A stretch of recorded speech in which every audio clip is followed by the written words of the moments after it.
Brought to you in part by Marinara Flooring and Decorating, offering quality sales, service, and installation for over 35 years on Production Avenue next to Subaru of Keene. Hey everybody, welcome to A Culinary Journey. I'm Luca Paris, and today's journey is going to take us into a different area because I'm going to make powdered sugar. Okay, it's not the only thing I'm going to make, but we're going to show you how to make crepes with whipped cream and a little banana butter for a dessert.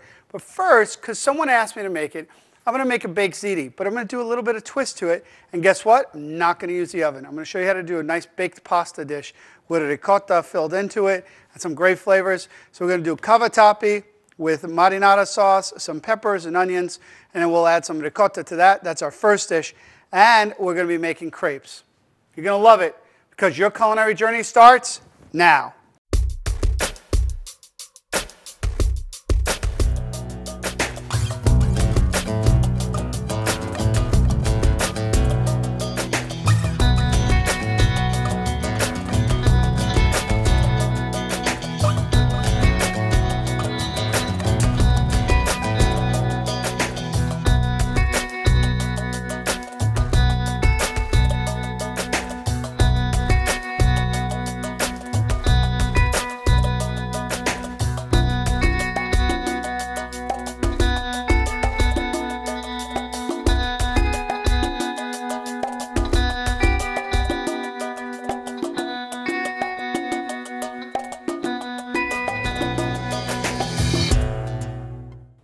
Hey everybody, welcome back to A Culinary Journey. Listen, this is what we're going to do. We're going to be making crepes today because that's for our dessert, but I want to get those started early. We're going to be making our own homemade whipped cream. So if you've never tried it at home, I'm going to show you how to do that today.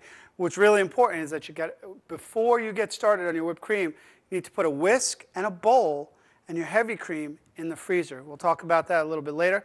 And I'm going to make my own powdered sugar, which is the easiest thing in the world and costs you half the price of buying your own. And we're going to be making a pasta dish that you're going to love because it's going to have this kind of baked pasta kind of feel, but not in the oven. So don't go away because this is going to be a lot of fun.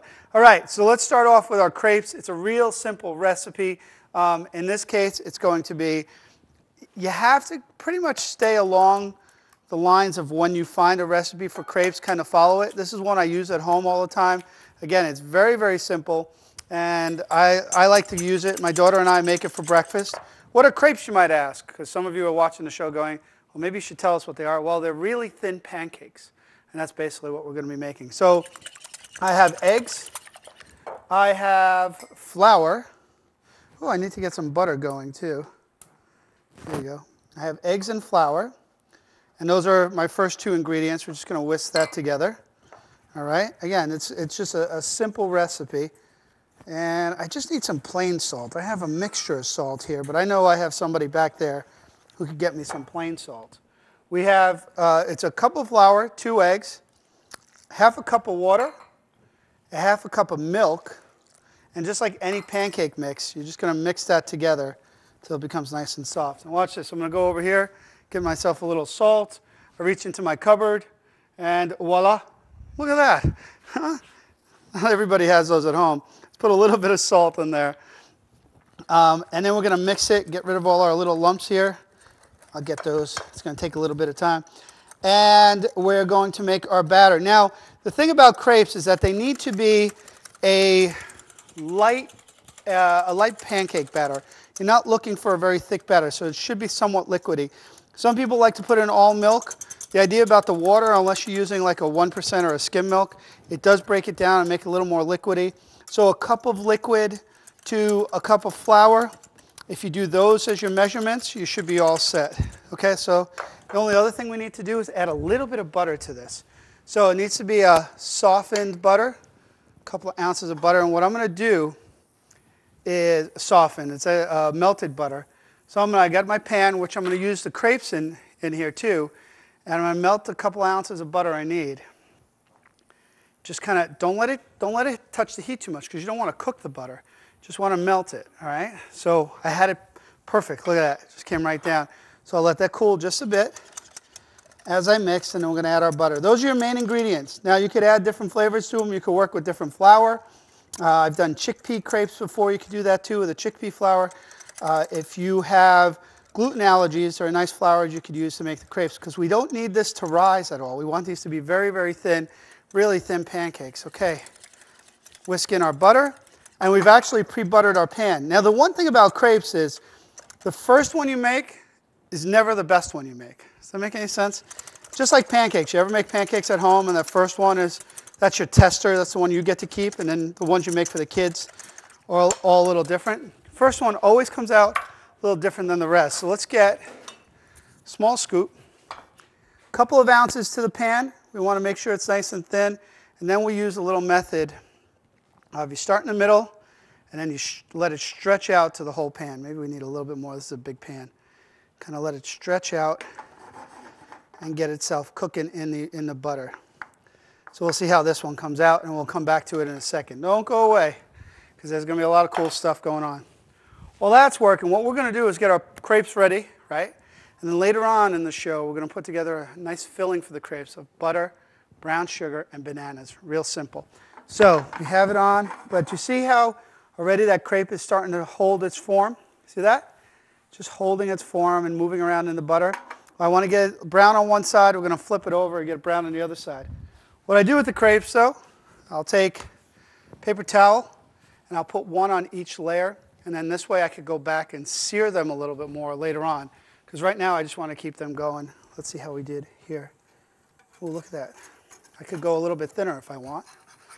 But if I get in there, oh, I got this. Ready? That's it. And if it kind of comes back at you, look at that. Nice thin crepe. Now they make these crepe pans that are absolutely incredible for crepes, where you'll take the pan and it's the perfect size. It fills up and you make sure you get all the crevices. But if you don't have a pan, a nice nonstick pan works well. I don't cook these all the way. I don't get them as brown because I'm going to come back and crisp them a little bit later on. So that's my first crepe. All right, voila. Just take a little butter. Make sure your pan is greased well, because if you don't, they'll stick. And then watch, they get even better as we go along. Get my crepe mix again. So now I have a better idea of how big I can make it. Ta-da. I'll get it in my pan and make sure my crepe conforms to the size of the pan. All right, we're going to let that cook. Now, before we go, I'm going to show you how to make powdered sugar. Okay, this is important. Really, 2 easy steps, right? Regular sugar into about a quarter of your blender. Now, powdered sugar is basically sugar that's been pulsed and air has been brought into it. When you buy confectionery sugar or powdered sugar, you buy it and sometimes they'll say 10x, 10 times. That means that it's 10 times the volume of the one that you would buy normally, right, of granulated sugar. And the way you get volume is to add air into it. So we take that, we start pulsing it down. Now, right before your eyes, it's like magic. You pulse and pulse, getting air into the powdered sugar. And as you do that, you make it into a fine powder. Now, however you like to powder it, watch, I multitask. And there's my crepe. For those of you who think I was kidding, let's get over here, get a spoon, and show you I don't know if you can see it, now it's a powder. I'm going to let that go a little bit longer because I want to get it really, really powdery. And I'm going to do that. I'm going to flip some more crepes. When we come back, we're going to knock out, hold on. When we come back, we're going to knock out the rest of this today. So don't go away. We'll be right back.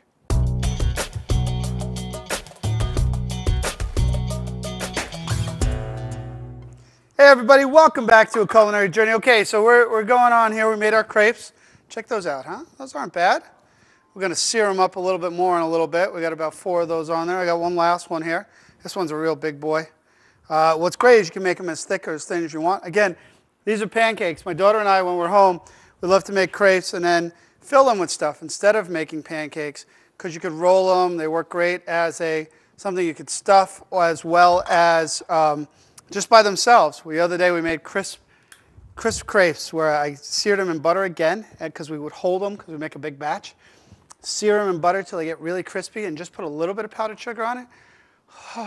It's so good. This way, what we're going to do is actually make a stuffing for them and then some homemade whipped cream.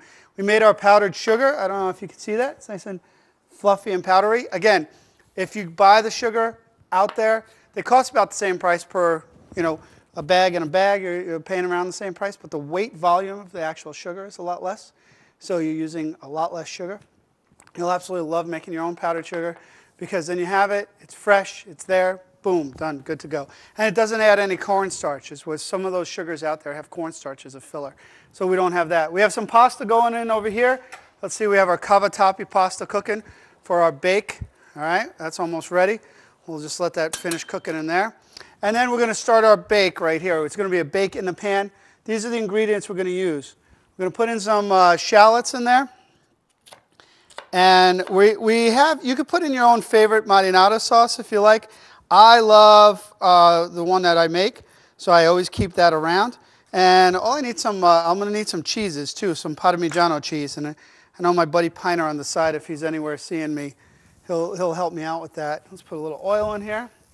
Shut off our pasta. A little oil with our shallots, let that cook down. We're going to add some peppers. This is because I got this as a request from someone. I said, hey, do you put peppers in there ever? I said, I don't usually, but if you want me to try it out, we're going to try it out. So we're going to add some peppers into our bake because they add peppers in their marinara sauce. And here you could add almost any vegetables you want, almost like making a lasagna, right? We're going to add some fresh herbs at the beginning and at the end. And I had a little sausage left over from the last show I did, so we'll add a little bit of our sausage too. How's that? A little pasta bake here. All right. Maybe we'll add our Parmigiano later because it's not anywhere to be found. So there you go. We'll put some sausage and herbs in there. All right, this is like a little saute of ingredients right there. And this is a real easy dish to make. I mean, this is something you can make when you're with the kids. If they want to do something and they wanted a lasagna, but you didn't want to make a lasagna, we can make this little pasta bake in the pan, cover it, and it's going to be absolutely incredible. All right, so we have those ingredients in there. At this point, we're going to get our marinara sauce in there. And again, any jar sauce you have is fine. If you can make your own, even better. Get a little bit in there, let that cook down. And remember how quick I said this is. You could use a lot of leftover ingredients if you want in there, and it comes out really yummy. And let's keep our ricotta cheese handy. We won't need any garlic in there because there's already a lot of garlic in the sauce if you make it that strong. And the only thing I need to add to this is our pasta. Let's double check and make sure our pasta is ready. You don't throw pasta at the wall because that's just not the way we do it.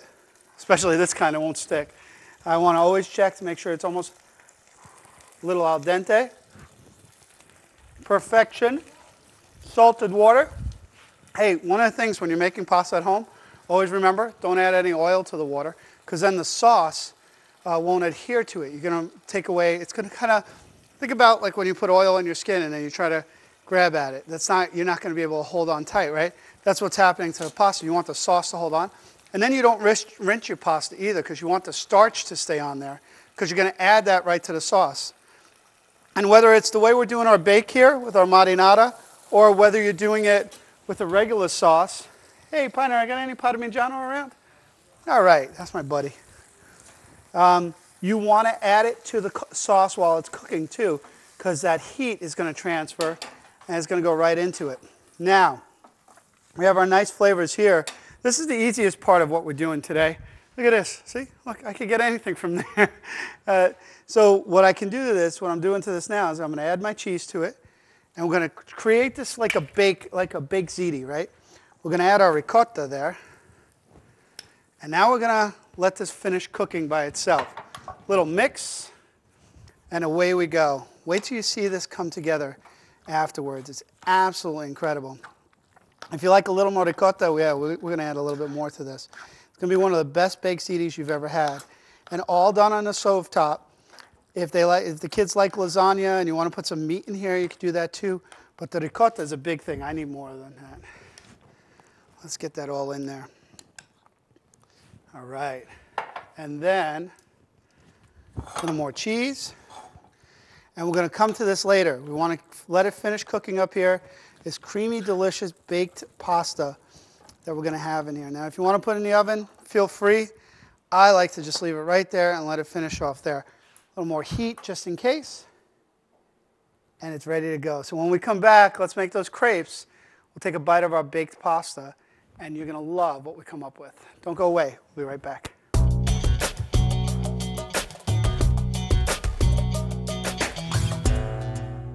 Hey everybody, welcome back to A Culinary Journey. Listen, we're making baked pasta in a pan on top of the stove and crepes with some bananas and brown sugar and a heck of a lot of love. So you can't go away for the rest of this. You're going to absolutely love it.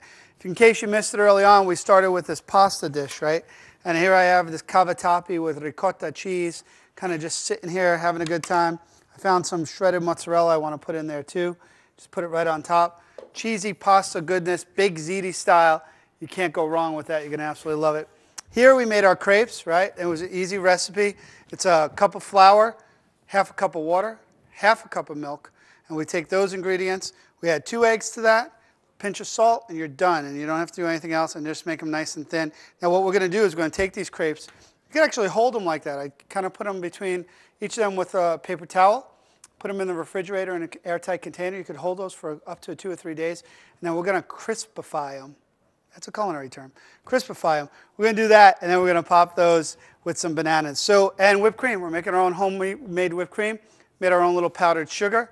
Boy, what have you missed in the first part of the show? See, I told you, never leave. You might find something you might like. So here we go. We're going to first get our bananas cooking and our crepes cooking, and then we'll start making everything else. So for our bananas, what I'm going to do is get a little bit of butter in the pan, and we're going to re-crisp our crepes, and we're going to get those nice and crispy. So we have butter in the pan. We're going to add the bananas and saute those together. While the butter is melting, follow me to the freezer. What I told you at the beginning of the show I did for about half hour, 45 minutes, right before you make your whipped cream. I froze my bowl. Make sure it's a stainless steel bowl, stainless steel whisk. You want to get them nice and cold, because cold will help you do your whipped cream. Then they are very cold. I also took my whipped cream, my heavy cream, and I put it in there as well. So I'm going to put my heavy cream right in here, get it as cold as possible without freezing, and then I'm going to start just working at it. Now, if you have a hand blender, that's great. I mean, Paul was just here not too long ago on one of my other shows. I should have saved that. You could then take it and you start mixing it away. We take our powdered sugar that we made. Remember that earlier on? Take our powdered sugar, we get it in there. And you could do that as sweet or not sweet as you like. Take a little bit of vanilla. I buy Madagascar vanilla, and it's in a liquid form. There's imitation versions, there's straight versions. It is a little bit more expensive, but spend money, even if you get an imitation vanilla, spend money on a good quality one. It's really going to make a difference. If you get pure vanilla, that's even great. That's even better because it'll just stand out. So I have vanilla, and this is one of those times I won't use fresh vanilla pods like I do for my creme brulees or for any of my desserts. I'll use the liquid because this works better in here. So basically, I'm just going to keep doing this till I get it right. Now, if I was really fast, I'd have this in no time. So what I'm going to do is put this over for a second, because you're going to see how fast it is to make your own by hand. Here, remember we were talking about getting our crepes up to temp and getting them nice and crispy. Let's get that one on there. Into the butter again. And now let's let that crisp up on a little higher heat. This is where I needed a guest to start working on this. But if you could check, I don't know, I'm going to leave this here. Hopefully you guys can get a good view from above. I don't know if you start seeing how this is already coming together. This whipped cream is coming together and shooting everywhere. I'm using the whisk to get air into it. And as the air gets into it, it's going to get fluffy and start coming to a beautiful whipped cream and peaky consistency.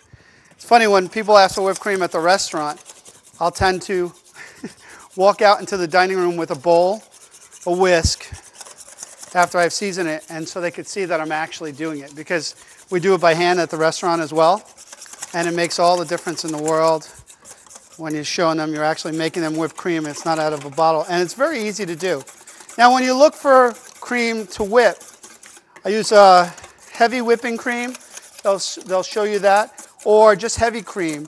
Actually, heavy whipping cream is supposed to have a little chemical in there that allows the whipped cream to stay and the peaks to stay up a little bit. It's like cream of tartar that you would use. But if you get regular whipping cream or regular cream, heavy cream itself, it'll work the same way.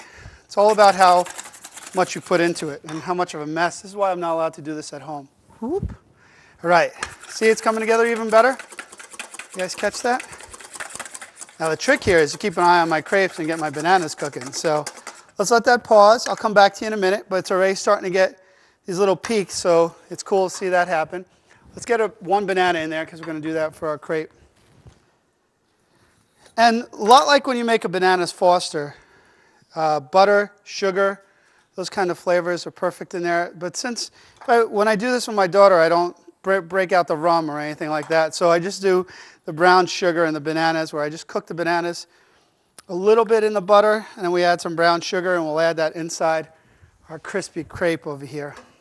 Our crepe, now I started in a non-stick pan when I was cooking the crepe because it's just a little easier way to go.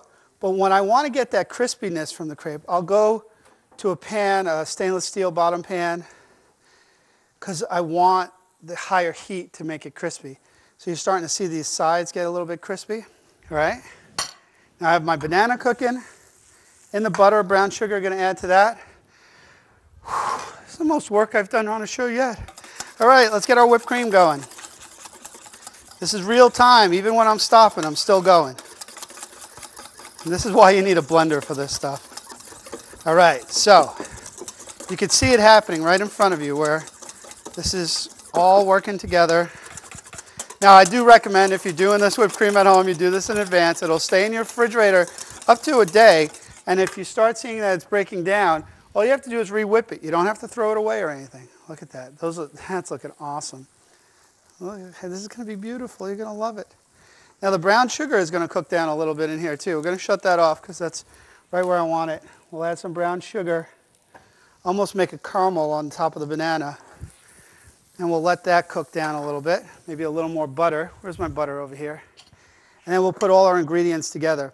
I know we're starting with dessert first. I'm going to show you dessert first. But you really want to see how good this thing comes out with the whipped cream and then the banana and everything. Almost there, guys. Almost there. Keep jumping back and forth, but it's holding its own. And because I had a cold bowl, it's not breaking down on me. And my bananas are working perfectly. My crispy crepe, almost like the world's best funnel cake, is right there. And I got my brown sugar going in the butter and caramelizing those bananas with the brown sugar. Look at that. I made this for breakfast the other day for my daughter. I mentioned that, right? She really thought I was the best thing ever. I mean, how many people get to have caramelized bananas and brown sugar and crepes for breakfast? So we'll just take those little caramelized bananas, put them on top. Oh, this is yummy. All right, there you go. Got all that great caramel flavor right on there. And then we'll just fold this up a little bit on either side. And you can leave it open if you want, but I like to kind of fold it up. Come on. You can do it. There we go. And then, lo and behold, oh no, I did not make the whipped cream for breakfast. No, no, no. This is more of a dessert item. Put that right on top. Dude, does that look delicious or what? Yeah, that looks pretty good. All right, that's dessert. Have dessert first. That's the way to do it. Now let's go check out our pasta. Remember we talked about that grape bake? All right, let's check that out. Because that's in here and ready to rock. Somewhere there's a big spoon to scoop all that goodness out of here. When you can't find a big spoon, what do? Look for something else, right? This will work. And remember we talked about kind of a baked lasagna or big ziti feel right on the stovetop. Right after we cooked it, we put the cheese in and we let it sit there. And it just came together. And all that, it's not fancy, it's not exciting by any means, but when your kids are looking for a lasagna and you don't want to make it, you have two ingredients to put together that come out with some of the coolest, yummiest stuff ever. And that's a culinary term. And this is one of my favorite dishes growing up too. that my mom used to make me. I could remember her going, I go, "Mom, I want lasagna." She goes, "Luca, you're getting this." And what did I do? Eat this. And then the crepes that my daughter and I like to make together. Hey, it's easy, it's fun, and if you're able to do this at home for you and the kids, you'll absolutely love it. So I'm going to enjoy this, and I hope I see you next time on A Culinary Journey.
Brought to you in part by Monadnock Flooring and Decorating, offering quality sales, service, and installation for over 35 years on Production Avenue next to Subaru of Keene.